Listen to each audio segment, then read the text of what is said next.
Ladies and gentlemen,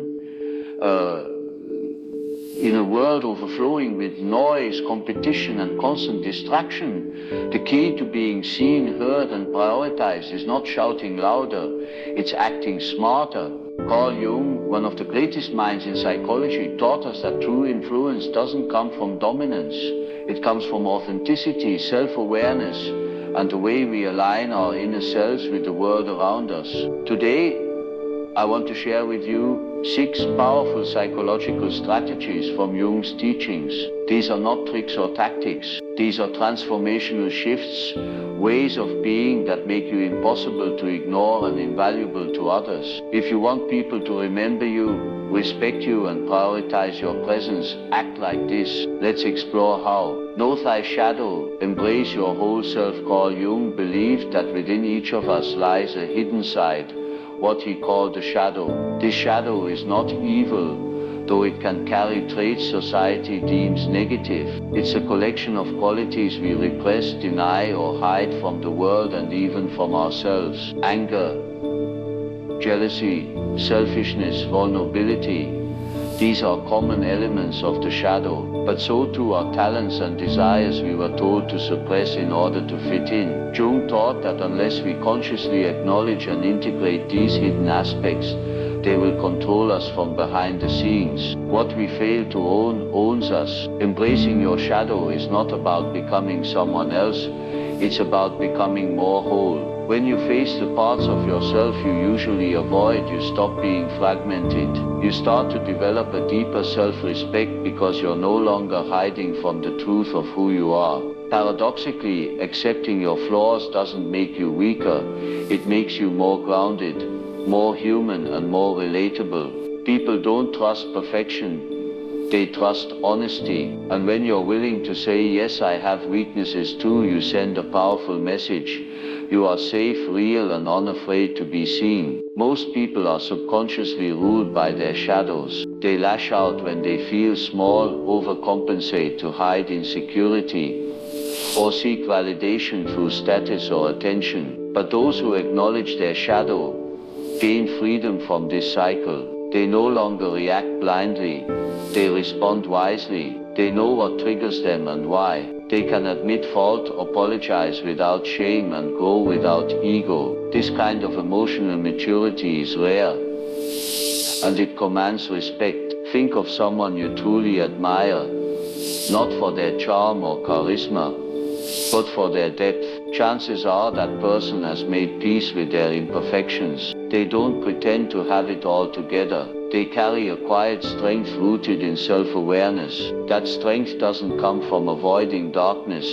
It comes from walking through it. Carl Jung once said, one does not become enlightened by imagining figures of light, but by making the darkness conscious. That's the essence of this strategy. When you become conscious of your darkness, you stop projecting it onto others. You stop blaming, shaming, or resenting. Instead, you develop empathy. You recognize your struggles in other people and meet them with understanding, not judgment. This makes your presence healing. You become someone others gravitate toward because they feel seen, not scrutinized. In leadership, relationships, and everyday interaction, the ability to embrace your shadow becomes a quiet superpower. It lets you remain calm in conflict, humble in success, and resilient in failure. It teaches you to sit with discomfort instead of running from it. And in doing so, it inspires others to do the same. When you embrace your whole self, including the messy, misunderstood, or rejected parts, you become a mirror for others. You show them it's okay to be real, to be imperfect. And that's magnetic.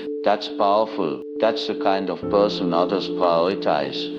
Not because you demand attention, but because your presence feels like truth. The world is filled with people trying to look flawless. Be the one who dares to be whole. Individuate. Become who you truly are. Carl Jung believed that the highest goal of human development is not success, fame, or even happiness. It is individuation. And this is the process of becoming who you truly are, beyond the roles you play, the expectations you carry, Individuation is not about self-improvement in the traditional sense. It is about self-realization. It's about discovering your inner truth and living in alignment with it, even when it's uncomfortable or misunderstood by others. From a young age, we are taught to conform. We learn what's acceptable, what pleases others, and what earns us love or approval. Over time, we construct a persona, a kind of social mask that allows us to function in society. While this is necessary to some extent, it is a journey inward,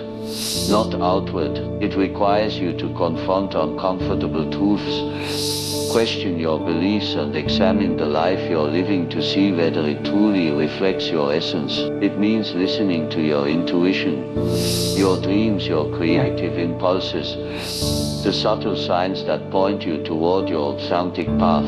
This process isn't easy. It often involves breaking away from old patterns, relationships, or environments that no longer resonate with who you are becoming. It may be misunderstood by others who expect you to stay the same, but the cost of ignoring your true self is far greater. To live a life that doesn't belong to you is to live in quiet despair. Individuation, on the other hand, offers a profound sense of peace, not because life becomes easier, but because it becomes yours. As you individuate, you stop seeking validation from external sources. You no longer need to be the smartest, the nicest, the most successful, or the most liked. You begin to act from your core, not from your conditioning. You speak your truth even when it shakes your voice. You make choices that reflect your values, not just your habits. And people begin to notice there's a quiet power in someone who knows who they are.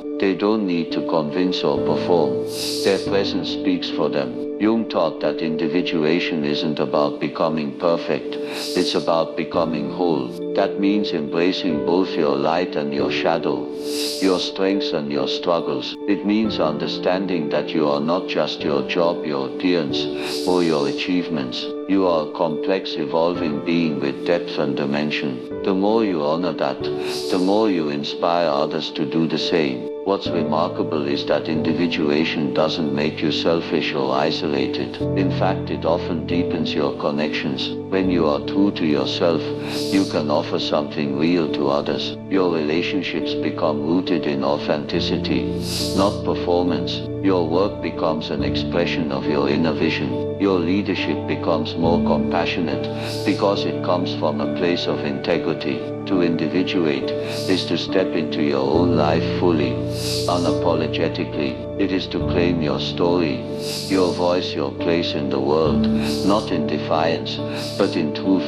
Jung saw this as not just a psychological task, but a spiritual one. Because when you live as your true self, you not only honor your own soul, you light the way for others to do the same. And in a world full of copies, the courage to be original is a gift beyond measure. Be the mirror.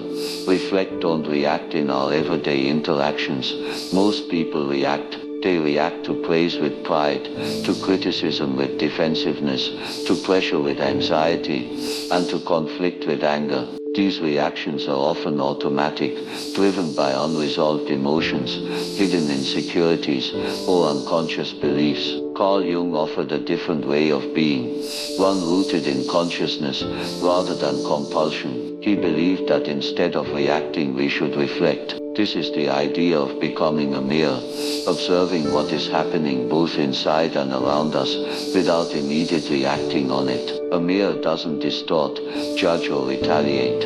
It simply reflects what is. To be the mirror means developing the capacity to witness your own emotional landscape without being swept away by it. When someone criticizes you, instead of reacting with defensiveness, you pause. You ask yourself, why is this affecting me so deeply? When someone praises you, you don't get carried away, you acknowledge it with humility, recognizing that your worth isn't defined by others' approval. This reflective stance gives you power, not over others, but over yourself. It creates space between stimulus and response, which is where true freedom lives. People who embody this quality are rare. They are calm under pressure, thoughtful in disagreement, and present in chaos. You may have met someone like this, a person whose presence alone seems to slow things down, make others feel heard, and de-escalate tension. These people are not passive or weak, they are grounded and intentional. They don't mirror the drama or emotional intensity of others. Instead, they offer clarity, perspective, and calm. They have become mirrors, and because of that, people instinctively prioritize them. Jung believed that much of our reactivity comes from projection. We see in others what we haven't fully acknowledged in ourselves. If we deny our own anger, we may be quick to accuse others of hostility. If we reject our own vulnerability, we may mock others for being sensitive. But when we become aware of our projections, when we choose to reflect rather than react, we reclaim those disowned parts of ourselves. We stop blaming others and start understanding ourselves. This is not only a path to maturity, but also a key to deeper, more meaningful relationships. Being a mirror doesn't mean being emotionally detached or indifferent. It means you have emotional intelligence. You can feel anger without being consumed by it. You can feel sadness without drowning in it. You can listen to others without the need to insert your opinion or correct them. This kind of presence makes people feel truly seen, not judged, not fixed, just seen. And that kind of presence is magnetic. In conversations, when you listen deeply and reflect someone's feelings without immediately offering advice or judgment, you become a safe space. People open up to you. They trust you. They value your presence because it allows them to be more fully themselves. In conflict, when you can stay grounded instead of escalating, you shift the entire dynamic. You don't meet fire with fire, you meet it with water. This doesn't mean you never assert yourself. It means you respond with intention rather than impulse. To become a mirror requires practice. It asks you to pause, breathe, and observe before you speak or act. It means cultivating stillness inside yourself so that the noise around you doesn't throw you off balance. Over time, you begin to notice a shift. People turn to you for perspective. They confide in you. They value your clarity, not because you have all the answers, but because your presence offers reflection, not reaction. In a reactive world, being a mirror is an act of leadership. It's a way of elevating every space you enter simply by being fully present and deeply aware. And in doing so, you don't just change how people see you, you change how they see themselves. Tap into archetypes. Speak to the unconscious. Carl Jung believed that beneath our everyday thoughts and identities lies a deeper layer of the mind, the collective unconscious.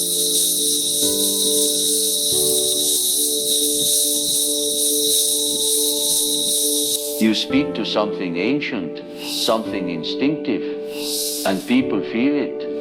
Whether you are aware of it or not, you're already influenced by archetypes every day. We are drawn to people, leaders, brands, and stories that embody certain archetypes because they reflect something familiar and meaningful.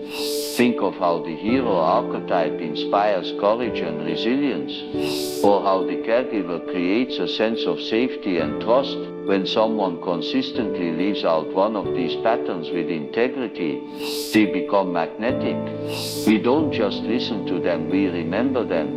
We prioritize them. The beauty of archetypes is that they bypass the surface and go straight to the soul.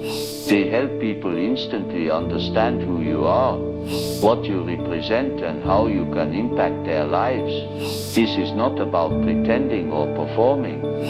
It's about discovering which archetype resonates most authentically with your essence.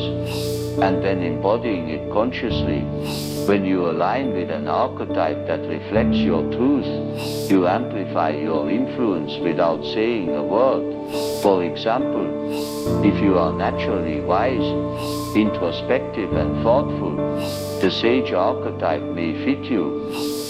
When you embrace that role, people come to you for insight. They trust your guidance. If you are fiercely protective of others and driven by compassion, the caregiver may be your archetype. You will naturally create environments of warmth and healing. If you are a disruptor, challenging the status quo and igniting change, the rebel or the magician may speak through you. These archetypes aren't limiting. They are lenses that help others understand your power and purpose. Understanding archetypes also deepens your empathy. You start to see which archetypes others are living through and what they need. The warrior needs a mission. The innocent needs safety. The lover needs connection. The creator needs freedom. When you can recognize the archetypes in play, you stop taking things personally and start interacting with people at a symbolic, emotional level. You meet them where they are, not just where they appear to be. Tapping into archetypes is especially powerful in communication. Whether you are speaking, writing, teaching, or leading, the use of archetypal language and imagery activates something primal in your audience. A story about overcoming a dragon isn't just a fantasy. It's a metaphor for conquering fear. A message from a nurturer doesn't just inform, it comforts. Archetypes are why myths, fairy tales, and spiritual stories remain timeless. They carry truths that logic alone cannot convey. To use archetypes effectively, you must first look inward. Ask yourself, what qualities do I naturally embody? What themes repeat in my life? What role do people often assign to me, even unintentionally? Once you recognize your dominant archetype, refine it. Live it more fully. Let your actions, language, and energy align with it. You don't need to announce it. People will feel it. And once they do, they'll remember you. In a world overloaded with information, the people who speak to the unconscious are the ones who stand out. They don't just communicate, they connect. And when you connect at the level of archetypes, you become a symbol of something timeless. That's not just influence, it's legacy. Create meaning, not just impression, in a world driven by appearances. It's easy to fall into the trap of crafting impressions. Instead of creating meaning, we polish our online profiles, rehearse our words, and build strategies to stand out, but often forget to ask the deeper question: what does this really mean? Carl Jung taught that meaning is not a luxury, it's a psychological necessity. Human beings are wired not just to survive or succeed, but to find purpose, to feel that what we do and who we are matters. Without meaning, even the most impressive accomplishments feel hollow. With it, even the smallest act can feel profound. Impressions are fleeting. They dazzle in the moment but often fade just as quickly. You can impress someone with your intelligence, your charm, your appearance, but unless there is substance behind it, the effect will not last. Meaning, on the other hand, roots you in something deeper. It speaks to the soul. When people sense that you are driven by something real, not performance, not ego, but purpose, they begin to value you on a different level.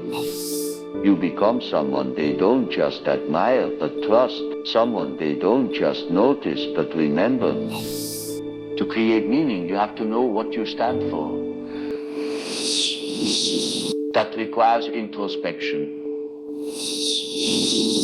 What do you care about? What values shape your decisions?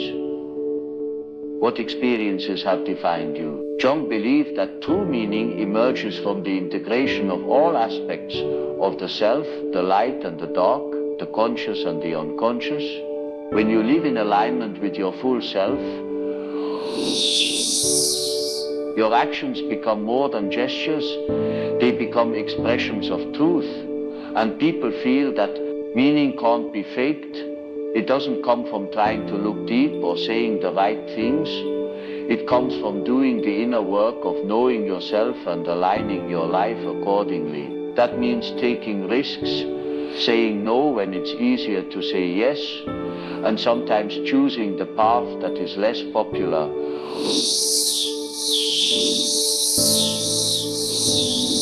When you live with that kind of integrity, you don't need to impress anyone. Your presence communicates more than your words ever could. Jung often spoke about the individuation process.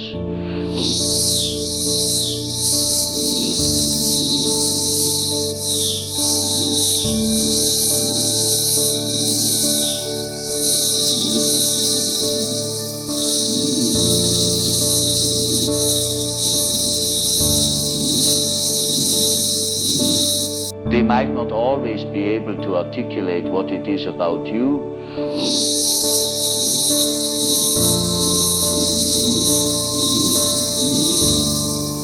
They feel the difference.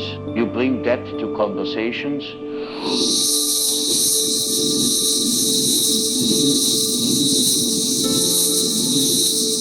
And inspiration doesn't come from people who know how to perform.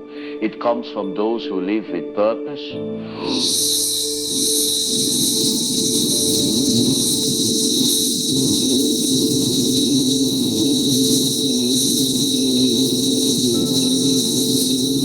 When your decisions are driven by meaning, you build trust. You show that you're not just chasing attention or approval.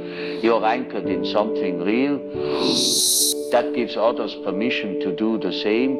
Even in small moments, you have the chance to create meaning. A kind word spoken at the right time. A courageous choice made quietly. A courageous choice made quietly. A commitment kept when no one is watching. These things may not generate applause, but they shape character, a lasting impact. You may not always be the most visible person in the room, but when you act for meaning, you will always be the most felt. In a culture driven by speed, choose intention. When others strive to make an impression, strive to create meaning, because impressions fade, but meaning endures, and so do the people who live by it. Practice active listening, become a container. A world full of noise, one of the rarest and most powerful things you can offer another person is your full attention. Carl Jung understood that healing, connection and transformation often begin not with answers but with presence. To truly listen, to actively, intentionally and non-judgmentally receive what someone is saying is to become a container. A container doesn't fix, advise or interrupt. It simply holds space, and in that space something extraordinary happens. People feel safe, seen and understood. Most people don't actually listen. They wait to speak, they listen to respond, to argue, to relate or to redirect the conversation back to themselves. But active listening is different. It's not passive, nor is it about being quiet while someone else talks. It's about engaging with your entire presence. Your body language, your eye contact, your silence, your emotional openness. All of it communicates that you are truly with the other person. When you practice active listening, you're not just hearing words, you're attuning to emotion, meaning, and subtle cues beneath the surface. You're listening for what's being said, and also for what's not being said. You become attuned to pauses, tone, energy shifts, and contradictions. This kind of deep listening requires that you quiet your own inner dialogue. You set aside your need to be right, to fix, or to impress. Instead, you make space for someone else to unfold in front of you. Being this kind of listener is powerful because it touches something ancient in the human psyche. Jung believed that deep within us lies a yearning to be witnessed, not as a role, not as a function, but as a whole being. When you provide that kind of presence, you become more than a friend, colleague, or leader. You become a mirror for someone else's inner world. That kind of reflection can spark insight, healing, and transformation. Becoming a container doesn't mean you absorb or internalize everything others share. It means you develop the emotional capacity to hold it without judgment or urgency. Just as a strong vessel can carry water without spilling, you can carry someone's emotions, stories, and pain without needing to reshape or redirect them. This containment creates trust, and trust creates influence. In leadership, relationships, and even brief interactions, active listening sets you apart. It builds bridges where others burn them. It opens hearts where others close them. It turns surface-level conversations into meaningful exchanges. And perhaps most importantly, it helps people access their own wisdom. When someone is truly heard, they often arrive at their own solutions. Your listening becomes the space in which they reconnect to their own truth. Jung saw the human psyche as complex and layered. People rarely say exactly what they mean. They often speak in metaphors, in fragments, or from parts of themselves that are unaware of deeper motives. But when you listen with presence, people begin to unfold. They feel safe enough to go deeper. You don't need to analyze or interpret them. You simply need to be there, open and grounded. Your presence does the work. This is not a skill reserved for therapists or healers. It's a way of being that anyone can cultivate. It starts with intention. The next time someone speaks to you, pause, take a breath, let go of your agenda, and just listen. Let them have the moment. Let them have the space. Offer nothing but your presence. You'll be surprised how rare and sacred that experience is for most people. And you'll be surprised how much more respect, trust, and influence you gain. Not by speaking louder, but by listening deeper. In a reactive world, be the one who receives. In a distracted world, be the one who focuses. In a world of performance, be the one who contains. Because the people who feel heard will always remember who listened.